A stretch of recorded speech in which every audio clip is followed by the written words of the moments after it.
The train from the east hissed and groaned as it pulled into the small, sun-bleached station of Sundown, New Mexico territory.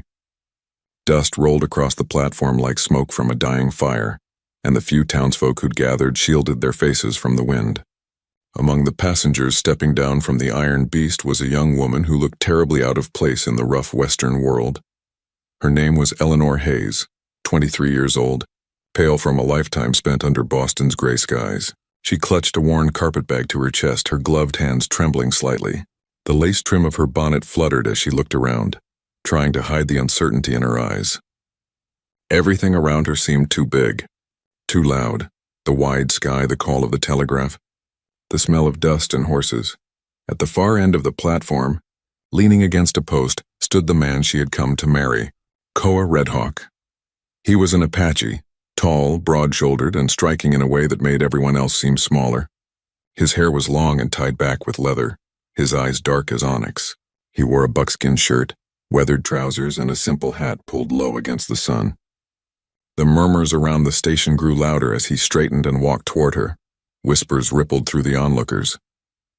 An Apache taking a white bride? Reckon she knows what she's getting into? Eleanor heard them, but pretended not to. Koa stopped a few feet away, his presence filling the space between them like the hush before a storm. "Eleanor Hayes?" he asked in a deep, quiet voice that carried easily over the wind. She nodded, unable to speak. He studied her for a long moment. She wasn't what he expected. He'd imagined someone strong, maybe stern, a woman who wanted to build a life from scratch. But she looked fragile, like a porcelain doll someone had packed wrong and broken somewhere along the way. Still, there was something proud in the way she held her chin, even when her eyes didn't meet his. "You came far," he said, almost gently. "Yes," she whispered, "farther than I thought I could." He took her bag from her trembling hands without another word. His touch was careful, deliberate, not a trace of roughness. Then he motioned toward his horse-drawn wagon waiting by the fence. The sheriff and a preacher stood nearby, ready to perform the quick ceremony arranged through letters and the local paper. Inside the small wooden office, the air was stifling.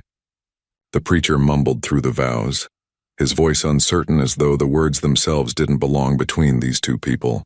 Koa's hand was warm when he slipped the simple silver ring onto her finger. When it was her turn, she fumbled with his ring, her gloved fingers clumsy. Her voice shook as she whispered, "I do." When the papers were signed, the preacher offered a polite nod, and the sheriff muttered something about the union being legal. Outside, the townsfolk watched with curious, disapproving eyes. Eleanor felt their stares burning holes through her back. She tried to stand tall, but the weight of their judgment pressed down on her like a stone. Koa said little. He helped her onto the wagon and took the reins. As they left town, the rickety wheels clattering over the dry earth, she glanced over her shoulder. The station, her last link to the world she knew, grew smaller and smaller until it disappeared behind a haze of dust. The road stretched endlessly ahead, winding between mesas and golden plains. The sun was low, spilling crimson light over the land. Eleanor stole glances at the man beside her. His profile was carved and calm, his eyes fixed on the horizon. He didn't speak, yet his silence didn't feel cold, and it felt solid, like a shelter. After a while, he asked quietly, "You ever been west before?" She shook her head. "Never," he nodded. "It takes getting used to. The wind here speaks loud. The nights are colder, but the stars, they'll make you forget every dark thing you ever knew." Eleanor looked at him then, truly looked. For the first time, she noticed kindness behind the strength. A man of few words, yes, but not unkind. Still, something inside her warned her to stay guarded. She pressed her gloved hands together, hiding the faint tremor in her fingers and the truth of what lay beneath the fabric. When they finally reached his land, a small cabin nestled against red cliffs, the sky had turned to violet. He helped her down from the wagon, his hand hovering just long enough to steady her but not to linger. She looked at the cabin, simple, clean, with smoke curling from the chimney. It was more than she dared hope for. "Welcome home," Koa said softly. For a moment she almost smiled, but as the desert wind swept through her skirts, Eleanor pulled her sleeves down a little tighter and lowered her eyes. She wasn't ready for him, or anyone, to see what she was still trying so desperately to hide. And though he didn't know it yet, Koa Redhawk had just married a woman whose scars told a story of survival, darker than any he had ever lived. The town of Sundown was still buzzing with talk the morning after the wedding. News traveled fast in a place with one saloon, one store, and too many opinions. Some said the Apache had gone mad taking a white woman for a wife. Others whispered that she must have been desperate to marry him. But neither Koa nor Eleanor paid them any mind as they began the strange, quiet rhythm of married life. For Eleanor, everything felt like walking on unfamiliar ground. The land was harsh and beautiful. Vast stretches of red sand, cliffs shaped by wind, and a silence that carried its own weight. Back in Boston, noise had always filled her days. The creak of carriages, the chatter of women in lace, the ringing of church bells. Here, even the wind seemed to pause and listen. They had been married only a day, yet the word husband still felt foreign on her tongue.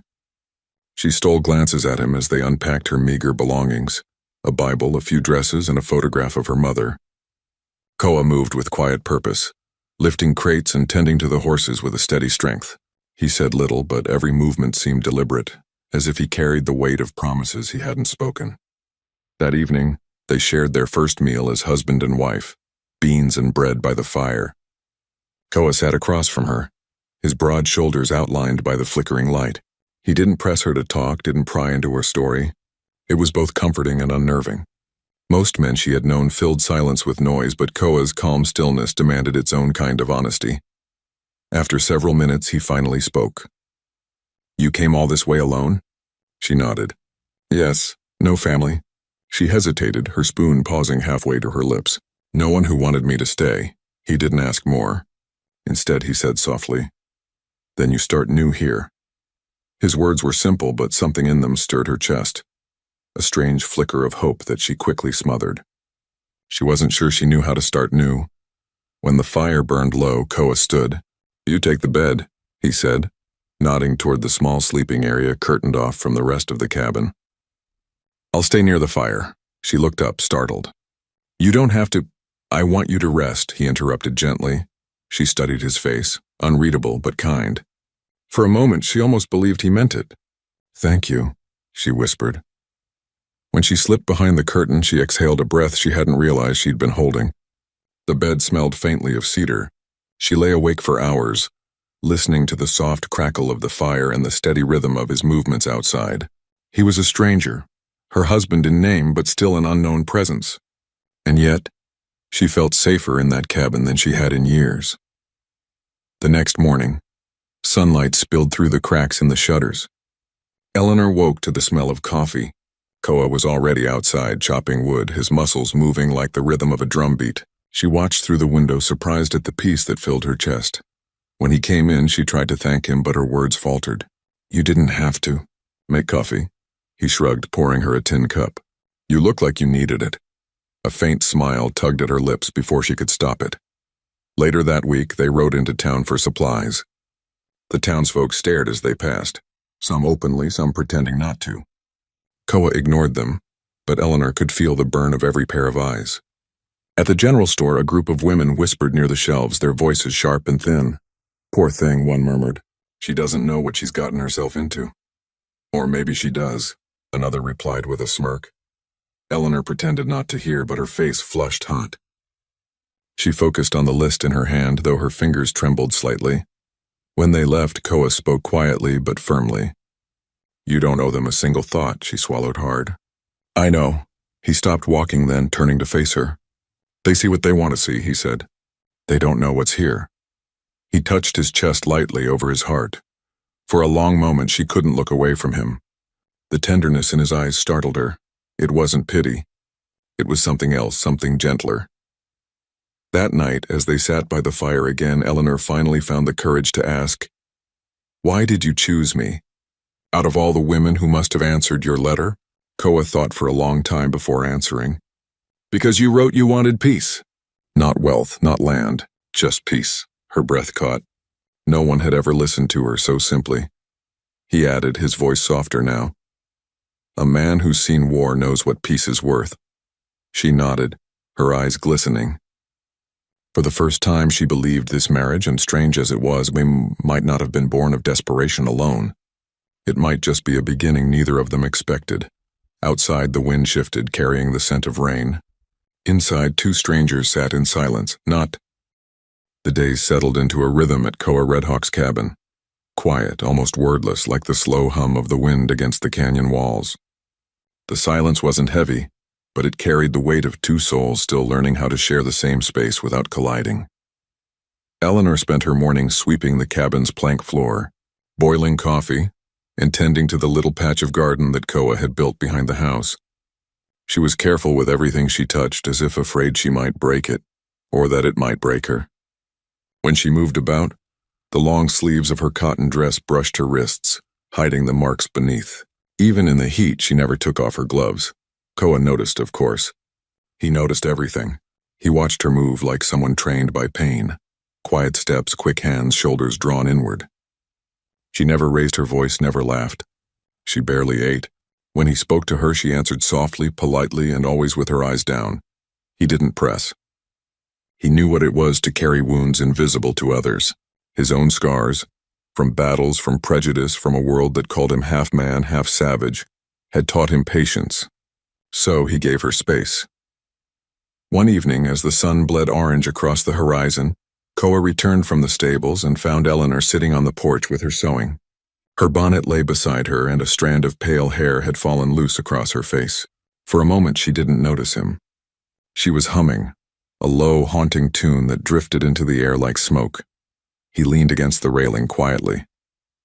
"That song? Where's it from?" Startled, she stopped, her hands freezing mid-stitch. I don't know. My mother used to hum it when I was little." "Sounds sad," he said. "It is," she whispered, folding her hands in her lap. "It reminds me of home." He didn't say that home was a word that had never meant much to him either. Instead, he nodded and sat down a few feet away. They sat together as twilight deepened, the desert around them glowing like embers. For a few fleeting moments, the silence between them wasn't awkward. It was easy. Later that night, Koa worked by the firelight mending a leather strap, while Eleanor busied herself washing dishes in the tin basin. Every now and then she glanced at him. His strong hands, the calm precision in his movements, the way his dark eyes softened when he looked at the fire. There was something steady about him, something she hadn't known a man could be, and yet her body didn't trust peace. When his chair creaked suddenly, her hand jerked, and the plate she was holding slipped from her grasp, shattering against the floor. The sound echoed in the small cabin like gunfire. She gasped, stumbling back. Koa immediately rose, holding out his hands. "It's all right," he said gently. "It's just a plate." But she was already trembling, her eyes wide, breath coming too fast. I'm sorry. I didn't mean, please, I didn't." He froze, realization dawning in his chest. She wasn't afraid of the sound. She was afraid of him. He knelt slowly, keeping his distance, and began picking up the pieces of broken porcelain. "You don't have to be sorry," he said softly. "No harm done." She didn't answer. Tears filled her eyes, and she turned away, pressing her hands against her face. For a long moment, the only sound was the fire crackling. Koa gathered the shards, tossed them aside, and rose quietly. He didn't touch her. He didn't say another word. He simply stepped outside, giving her space to breathe. The night air was cool and carried the scent of rain. Koa tilted his head toward the stars, his heart heavy. Whoever had been in her life before had taught her to fear everything, even her own breath. When he came back inside later, she was sitting by the bed, staring into the fire. Her eyes were swollen but dry now. She looked up as he entered and whispered, "I'm sorry." "For what?" "For being like this." Her voice cracked. "You didn't marry a wife. You married a shadow." Koa crouched by the fire, his voice low but steady. "Shadows can't live without light." She looked at him, really looked for perhaps the first time. His face was carved from stone and gentleness all at once. He wasn't mocking her. He meant every word. He stood and turned toward the door. "Get some rest," he said. "Tomorrow I'll show you where the wildflowers grow near the stream." And as he left, she felt something unfamiliar stir inside her chest. Something like gratitude, or maybe the faintest flicker of trust. That night, long after the fire had burned down to embers, Eleanor lay awake, listening to the wind whisper against the cabin walls. Somewhere outside, she could hear Koa's footsteps pacing softly in the dirt, keeping watch. For the first time since she'd arrived in sundown, she wasn't afraid to close her eyes. The silence that had once felt suffocating now felt safe. It was the first fragile thread of connection, a quiet beginning in a cabin built for healing. The following week brought rain, rare and soft, turning the red desert earth dark and fragrant. From inside the cabin, Eleanor watched the drops trail down the window like small rivers, their steady rhythm soothing and sad all at once. The world outside shimmered in muted golds and grays, and for a moment, she almost forgot where she was. But peace, she had learned, was a delicate thing, and it never stayed long. Koa was outside, securing the horses before the storm thickened. His voice, low and calm, drifted in through the half-open door. Every time she heard him speak, a part of her tensed, not from fear of him, but from the memory of another man's voice, sharper, crueler, always followed by the sound of something breaking. She pressed her hands together tightly. Her gloves were damp, but she didn't take them off. She couldn't. They were her armor. When Koa came inside, shaking rain from his hair, he glanced at her and smiled faintly. "The rain's good for the corn. The ground's been thirsty." She nodded, her lips barely curving. Back east it rained almost every week. He hung his coat by the fire. "Then you'll like it here today. I like it quiet," she said softly. "That makes two of us," he replied, his tone light but kind. The cabin filled with the sound of rain drumming on the roof. Eleanor sat near the fire, mending a torn hem while Koa carved a piece of cedar wood into the shape of a bird. The scent of smoke and wet earth mingled between them. Neither spoke much, yet the silence didn't feel hollow anymore. But as the evening deepened and the storm grew louder, something shifted. Thunder rolled across the canyon, deep and booming. A flash of lightning burst through the window, bright as fire. Eleanor froze. The next clap of thunder struck, sharp and violent. The needle slipped from her hand, piercing her finger. She gasped. And then the memories hit her. The sound of glass breaking. A man's voice slurred with drink. The sting of a belt across her back. "Speak when spoken to." Her body reacted before her mind could stop it. The needle fell. Her breath came in short, ragged gasps. Her eyes darted wildly toward the door, searching for escape, though there was none. Koa's head lifted at once. "Eleanor." She didn't hear him. Her hands trembled uncontrollably as another flash split the sky. "No, please don't," she whispered under her breath, shrinking against the wall. In 2 steps, he was beside her, but when he reached out, she flinched violently, covering her head with her arms. Koa froze. The sight tore at him. He dropped to one knee, keeping his hands low, his voice barely a whisper. "Eleanor, it's me." "You're safe." Her breathing was shallow, her shoulders rigid. The storm raged outside, but he stayed still, patient as stone. Minutes passed before her trembling eased. Finally, she lifted her head, her eyes glistening with confusion and shame. "I'm sorry," she whispered. "I don't know what. I thought I was past it." Koa shook his head slowly. "Don't be sorry for remembering," he said. "The past doesn't listen when we tell it to go away." She blinked, tears spilling down her cheeks. "Sometimes it feels like it's still there, like I never left that house." He didn't touch her. He only said softly, "You did leave. You're here now. That man's gone. His voice can't reach this place." Eleanor stared into the fire, the glow reflecting off her damp lashes. "He used to tell me I was worthless," she said, almost to herself. "That no one would ever want me if he didn't." Koa's jaw tightened. He looked into the flames for a long moment, then said, "He was wrong." She glanced at him, startled by the certainty in his tone. He met her gaze evenly. "There's strength in you. I see it, even if you don't." Something inside her broke then, not in pain, but in release. She turned her face away, trying to hide her tears, but he said nothing more. He simply added another log to the fire and sat beside her, silent and solid, a quiet protector against the storm outside and the one raging in her mind. When the thunder finally faded, Eleanor felt emptied, drained but lighter somehow. The worst of the memories had come and gone, and she was still breathing. She looked over at Koa, still sitting near her, whittling again as if nothing had changed. Yet everything had changed. "Thank you," she said softly. He glanced up. For what? For not asking me to explain. He smiled faintly. You'll tell me when you're ready. Words heal better when they come on their own. That night, as the last drops of rain fell, Eleanor lay awake and listened to the steady rhythm of Koa's breathing from across the room. For the first time, the dark didn't feel like a threat. It felt like a shield, and somewhere deep inside her the past began to lose its grip. Just a little. Morning broke clear and bright after the storm. The air smelled clean, the earth damp beneath the soft light of dawn. Birds sang from the junipers near the creek, and the world seemed washed new. Eleanor rose early, unable to sleep past the sunrise.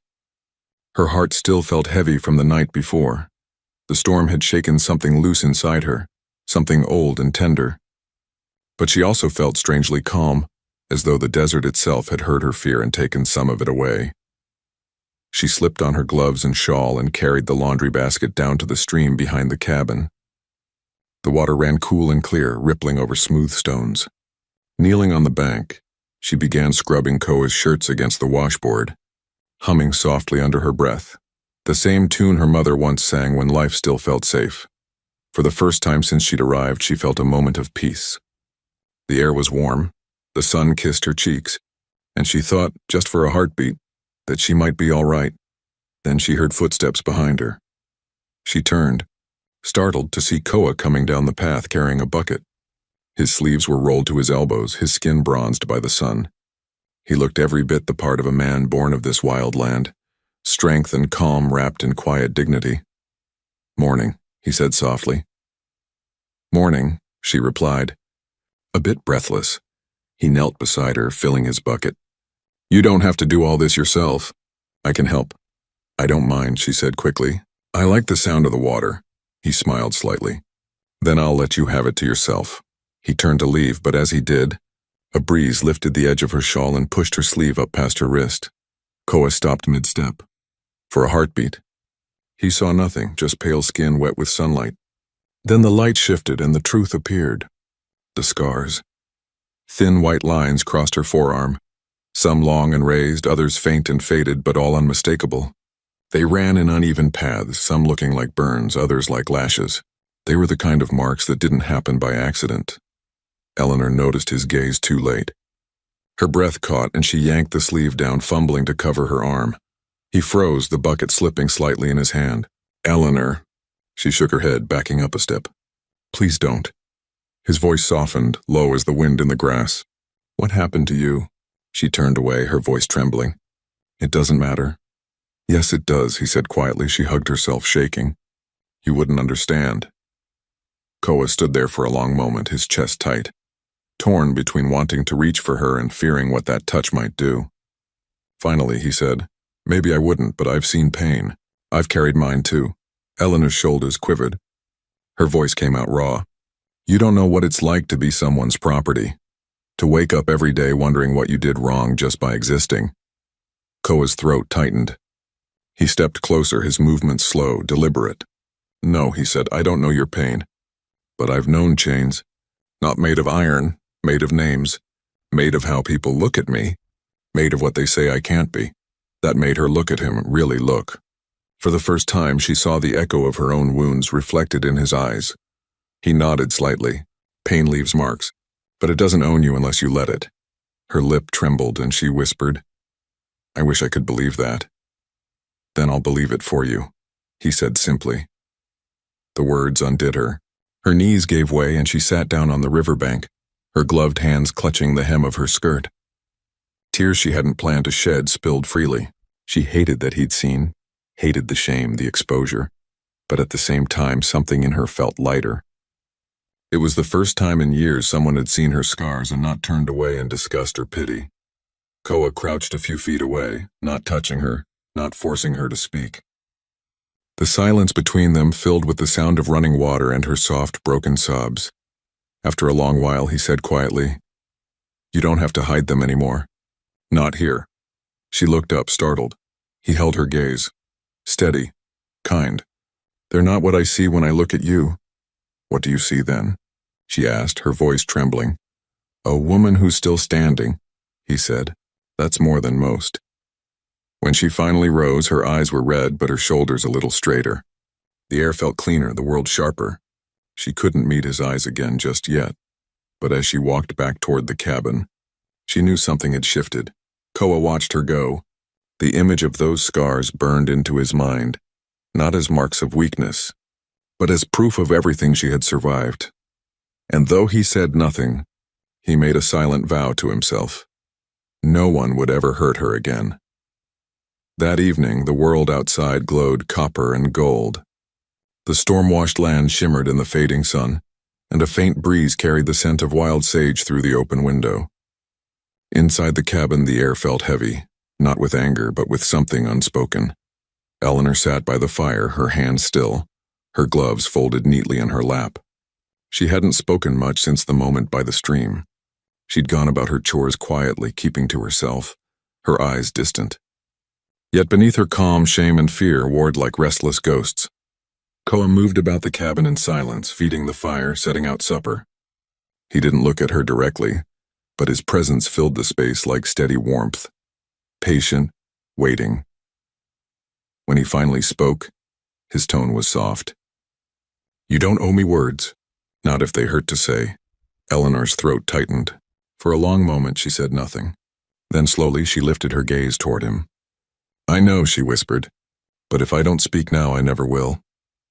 He nodded once and sat across from her, the firelight dancing in his eyes. She took a deep breath. "The man I was married to, before you." She paused, her hands twisting together. "He wasn't what my family said he was. Everyone thought he was a gentleman, educated, refined, charming. But when the door closed, when no one was watching, he became someone else." Her voice cracked and she stared into the flames as if afraid to meet his eyes. "He hurt me, not just with his hands, but with his words. He made me believe I was the reason for everything wrong in his life. I thought if I tried harder, if I was quieter, he'd stop. But it never stopped." Koa's jaw tightened, but he stayed silent, letting her speak. "He burned me once," she said suddenly, her voice trembling. "With a candle. Said it was to teach me to behave." Koa's hands clenched at his sides, his knuckles white. But still he said nothing, only listened. "He died 2 winters ago," she continued. "Fell from his horse while drunk. When I went to my family for help, they wouldn't let me in. My father said I'd brought shame by not keeping my husband happy. My mother couldn't even look at me. They told me to go and said no man would ever want a woman like me." Tears slid down her cheeks, silent and unstoppable. "So I left. I sold my wedding ring, found a paper listing men in the territories seeking wives, and wrote to you. I didn't know who you were, and only that you didn't sound cruel. You wrote about wanting peace." She swallowed hard. "I wanted that too. I just didn't think I deserved it." Koa rose slowly and crouched beside her chair. His voice was low, careful. "You deserve more than peace, Eleanor." She shook her head, unable to look at him. "No, you don't understand what you've taken on." "I'm broken," he shook his head. "You are not broken," her breath hitched. "Then what am I?" He met her eyes. Surviving. Something in the way he said it, steady, sure, like an oath, reached the part of her that still believed in light. "You didn't have to marry me," she whispered. "You could have chosen someone whole." He held her gaze, unwavering. "Maybe I didn't want someone whole. Maybe I wanted someone who knows what it costs to keep standing." For a moment, neither moved. The fire popped softly, the only sound between them. Eleanor looked at him, really looked, and saw not pity, but understanding. His face was shadowed with pain of his own, old and silent, yet it matched hers in a way that made her heart ache. "Did they hurt you too?" she asked gently. He took a long breath. "Men like me," he said, "were taught early that the world didn't want us. My mother was Apache, my father white. I belonged to both and to neither. I've been called savage by one side and traitor by the other. So yes, I've been hurt, but I learned to turn pain into something that feeds the fire inside."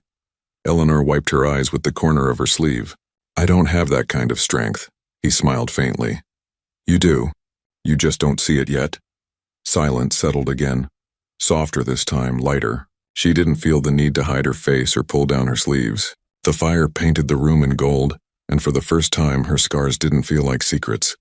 When she finally whispered, "Thank you," her voice carried more than gratitude. It carried relief and the beginning of trust.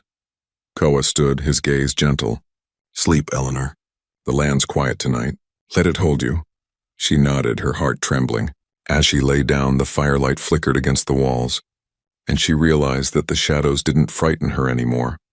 For the first time in years, she slept without dreaming of pain, and Koa, sitting by the dying fire, kept watch, not because he had to, but because some part of him already knew protecting her was no longer duty, it was devotion. The days that followed moved gently, like the slow flow of a creek after a storm. Eleanor began to wake before sunrise, drawn by the peace of the desert morning. She would step outside wrapped in her shawl, feeling the cool wind brush her face as the first light touched the mesas. The land was quiet but alive. Hawks circled overhead. Wildflowers trembled in the wind, and somewhere far off, coyotes called to one another. In that stillness, she began to breathe differently, slower, deeper, steadier. Koa often joined her, though he didn't speak much. Sometimes he would sit on the porch steps with his coffee, whittling a piece of cedar wood into shapes. A horse, a feather, a small bird. Other mornings he would saddle his horse and head out to tend the cattle, leaving her alone with her thoughts and the sound of the wind. She liked it that way. There was comfort in his silence, in the way he never demanded anything from her. Each evening, when he returned, the rhythm of life between them grew easier. They would share supper, speak of small things. The way the creek had risen, the trail he'd followed, the new cactus bloom she'd seen near the well. Slowly, the silence that once weighed heavy between them turned into something warm and safe. One afternoon, while Koa repaired the corral fence, Eleanor brought him water. The sun was bright and his skin glistened with sweat. When he turned to take the jug from her, their hands brushed. A brief touch, but enough to send a tremor through her chest. He looked at her, eyes deep and searching. "You're not afraid of me anymore," he said softly. She hesitated, then smiled faintly. "I don't think I ever was. I was just afraid of myself." Koa tilted his head slightly. "And now?" "Now?" She looked toward the horizon, the endless blue stretching over red earth. "Now I think maybe I can learn who I am again." He nodded once, his expression unreadable but kind. "That's good. The land teaches patience. It'll wait for you to remember." She smiled, though her throat ached with emotion. "You speak like the wind has taught you things." He gave a quiet laugh. "Maybe it has. When you live with silence long enough, it starts talking back." That evening, Eleanor decided to do something she hadn't done in years: sing. It was after supper, when the world outside was painted in deep gold and purple. Koa sat on the porch sharpening his knife when he heard it, a soft voice, low at first, rising like the slow swell of a prayer. The song was one her mother used to sing, an old English lullaby, tender and haunting. The words carried across the air like ripples over water. Koa set the knife down and listened. The sound wrapped around him, fragile, trembling, yet full of something pure. When she finished, she turned and found him standing in the doorway, his expression unreadable but his eyes bright with something she couldn't name. "I didn't mean for you to hear," she said quickly. "Embarrassed, I'm glad I did," he replied. "Your voice. It feels like morning after rain." Her cheeks flushed. "I haven't sung in years." She stopped herself, shaking her head. "He used to say my voice sounded like whining." Koa's jaw tightened. He was wrong. She looked down, then up again, her eyes wet. "You make me forget what he said." "That's because his words were never the truth," Koa said quietly. "They were chains, and you've already broken them." For a moment, silence hung between them. Not heavy, but electric, like the pause before something begins. Eleanor stepped forward, her heart pounding. "Do you ever think about the past?" Koa looked out at the darkening desert. "Sometimes, but I don't live there anymore. I want that," she whispered. "To stop living in what hurt me." He turned back to her, his gaze steady and warm. "Then start by seeing what's in front of you." Their eyes met, and the kind of look that lasts too long, that says everything neither dares to speak. She felt her breath catch, her pulse fluttering like a bird in her chest. And for the first time, she didn't look away. Later that night, as she lay beneath the quilt he'd brought in from the line, she realized something had changed. The nightmares that usually haunted her sleep didn't come. Instead, she dreamed of running water, sunlight, and the sound of her own laughter.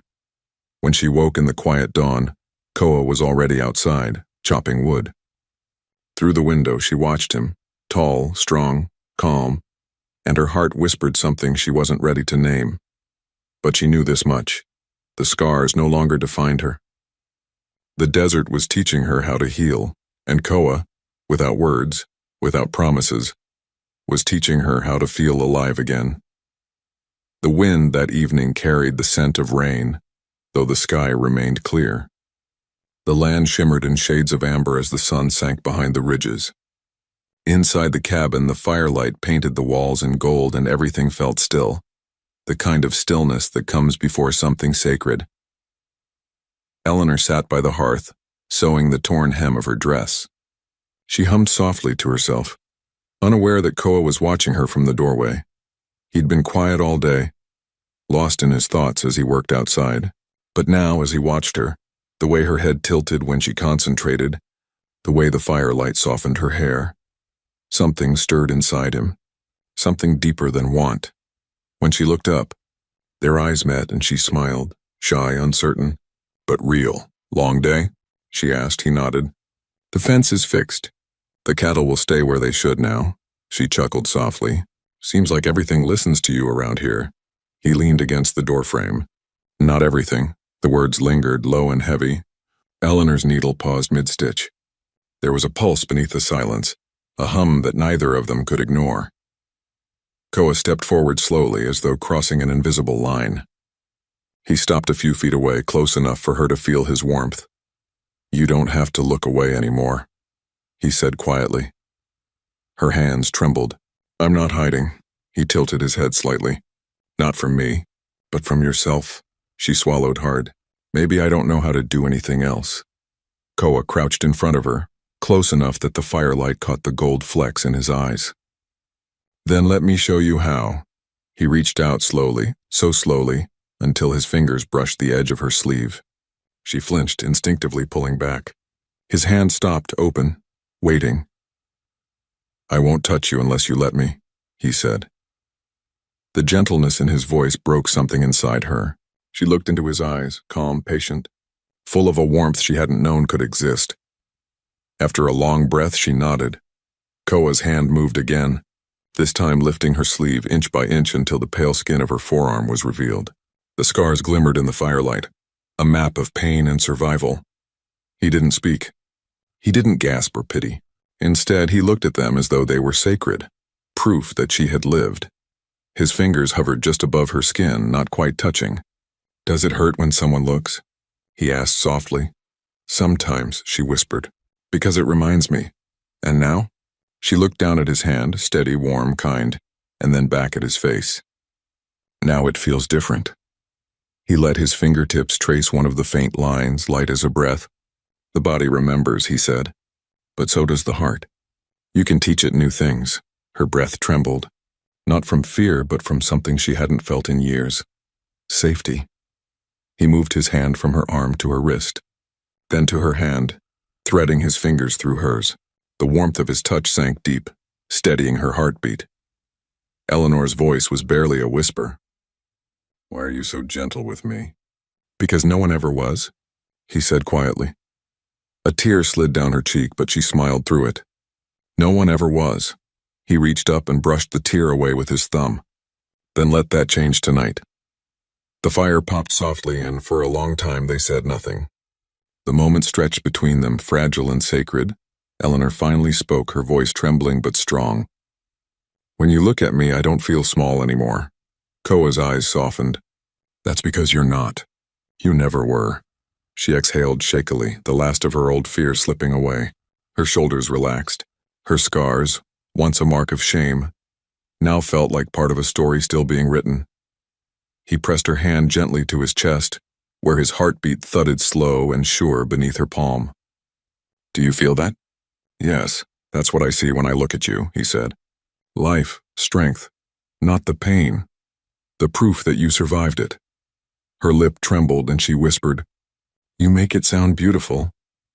"It is," he said simply. The wind outside sighed through the cottonwoods and the fire burned low. When he finally let go of her hand, she didn't feel empty. She felt lighter. She didn't need saving anymore. He hadn't taken her pain. He had shown her how to carry it differently. and as she watched him rise and bank the fire for the night, her heart whispered a truth she couldn't deny any longer. She was falling in love with the man who had seen her scars and called them strength. Morning came soft and golden, spilling light through the cabin windows. The night before still lingered in Eleanor's mind, not the fear, not the shame, but the way Koa's voice had wrapped around her like warmth itself. For the first time in years, she didn't wake to the sound of her own heartbeat pounding with dread. She woke to quiet, to peace. Koa was outside, splitting wood in the yard. The sound of the axe against the log echoed across the valley, steady and sure. Eleanor stood at the doorway for a long while, watching him. The strength in his arms, the calm in his movements. It wasn't just power, it was patience. The kind of patience that waits for someone to come back to themselves. She realized as she watched him that she was ready. Ready to live again. Ready to feel. When he came in for breakfast, she had already set the table. He gave her a nod of thanks as he sat, but something in her expression caught his attention. She wasn't the same woman who'd arrived trembling and silent. Her eyes held a quiet light, fragile but steady. "You're thinking about something," he said, breaking the bread. She smiled faintly. "About everything. Good thoughts?" "Mostly," she hesitated. I think I've been afraid to let good things last. Every time I had something kind, it was taken away." Koa nodded slowly. "Then maybe it's time you stop expecting the taking." She looked up, meeting his eyes. "And start believing in the keeping?" He smiled. "Something like that." They ate in silence after that, not awkward but full. Each sound, the clink of dishes, the soft sigh of wind against the door, felt intimate, as if the cabin itself had begun to breathe with them. Later that day, they rode together to the far ridge where the land opened wide into endless sky. From there, the whole valley stretched beneath them, wild, vast, untamed. Eleanor sat astride her horse, her shawl fluttering in the wind. "It's beautiful," she said softly. Koa nodded, his eyes on the horizon. "It's where I come when I need to remember who I am." She looked at him. "And who is that?" He thought for a moment. "A man learning that strength doesn't mean silence, that sometimes it means being gentle." Her eyes softened. "You've taught me that too." He turned toward her. "No, Eleanor. You taught yourself. I just stood close enough for you to see it." The wind caught her hair, blowing it across her face, and he reached out, slow, reverent, to tuck it behind her ear. His fingers brushed her cheek, lingering just long enough for her to feel the weight of his care. Neither spoke. The air between them shimmered, full of something raw and new. Finally, she whispered, "Why me, Koa?" He frowned slightly. "What do you mean?" "You could have chosen anyone, someone unbroken, unscarred." He shook his head. "Scars don't make you unworthy, Eleanor. They make you real, and real is all I've ever wanted." Her throat tightened. "You make it sound so simple." "It is," he said quietly. "When the heart knows." She drew in a trembling breath. "And yours knows?" He didn't answer with words. Instead, he took her hand, firm, sure, and pressed it against his chest. His heartbeat thudded beneath her palm, steady and strong. "It's known since the first time I saw you flinch and still look back with fire in your eyes." Her tears came before she could stop them. "I didn't think anyone could love me again." He leaned closer, his voice low. "Then let me be the first to prove you wrong." Her lips parted, trembling, but no words came. The world seemed to narrow until there was only him, his warmth, his scent, the steady beat beneath her fingers. And then, finally, she whispered, "I love you, Koa."